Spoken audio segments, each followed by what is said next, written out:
Dalawang bagyo ang nagpang-abot sa loob ng Philippine Area of Responsibility.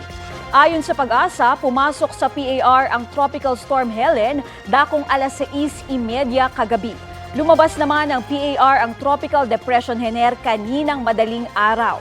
Huling namataan ang bagyong Hener 475 kilometers kanluran ng Sinait, Ilocos Sur, habang ang bagyong Helen nasa 1,100 kilometers silangan ng extreme northern Luzon. Taglay ng bagyong Helen ang lakas ng hangin na aabot sa 85 kilometers per hour. Walang magiging direktang epekto sa bansa ang bagyong Helen. Mamayang hapon o gabi, posibleng lumabas na ng PAR ang nasabing bagyo.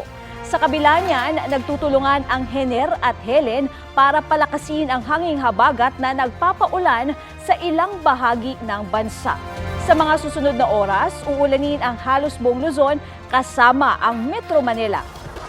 Posible ang heavy to intense rains sa ilang lugar na maaring magdulot ng baha o landslide. May chance rin ng ulan sa ilang panig ng Visayas at Mindanao base sa rainfall forecast ng Metro Weather.